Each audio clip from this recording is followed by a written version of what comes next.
எல்லாருக்கும் வணக்கம்.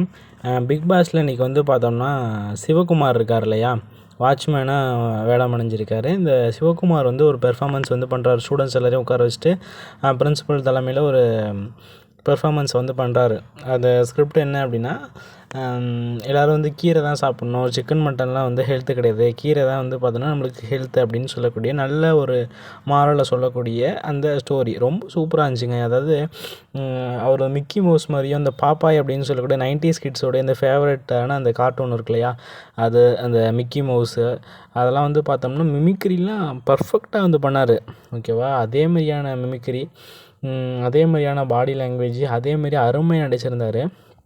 ரொம்ப சூப்பராக நடிச்சிருந்தார். உண்மையிலே அவர் வந்து பார்த்தோன்னா நடிகன் தான் அப்படின்னு சொல்லி ஆகணும். ஓகேவா, ஆரம்பத்தில் அவர் உள்ளே வரும்பொழுது நான் நல்லா நடிப்பேன், நல்லா இது பண்ணுவேன், நல்லா என்டர்டெயின் பண்ணுவேன் அப்படின்னு சொன்னார். பெருசாக அவர் மேலே நம்பிக்கை இல்லாத மாதிரி தான் இருந்துச்சு. ஆனால் இவர் பண்ணக்கூடிய ஒவ்வொரு பெர்ஃபார்மன்ஸும் கண்ணில் ஒத்திக்கிற அளவுக்கு தான் இருக்குது. அவ்வளோ சூப்பராக வந்து இருந்துச்சு. இவர் பெர்ஃபார்மன்ஸ் பண்ணிகிட்டு இருக்கிறப்பே வந்து பார்த்தோம்னா எல்லோரும் திகச்சு பார்க்க ஆரம்பிச்சிட்டாங்க. என்னடா அவன் இப்படி பெர்ஃபார்மன்ஸ் பண்ணிகிட்ருக்கான் அப்படின்ட்டு. இது ஒரு பெர்ஃபார்மன்ஸ் பண்ணி முடித்ததுக்கப்புறம் வந்து பார்த்தோம்னா எல்லாம் ஏஞ்சி நின்று கை தட்டினாங்களாம் பார்த்துக்கோங்களேன். அந்த அளவுக்கு வந்து பார்த்தோன்னா அவ்வளோ அருமையாக அவர் நடிச்சிருந்தார். சிவகுமாரை பற்றி நீங்கள் என்ன நினைக்கிறீங்க அப்படிங்கிறத கமெண்ட் செக்ஷனில் மென்ஷன் பண்ணுங்கள். இது போல் பிக் பாஸ் சம்மந்தமான அப்டேட்ஸ்லாம் உடனுக்குடன் தெரிஞ்சுக்கணும் அப்படின்னு நினச்சிங்கன்னா நம்ம சேனலை சப்ஸ்கிரைப் பண்ணி வச்சுக்கோங்க. ஓகேவா.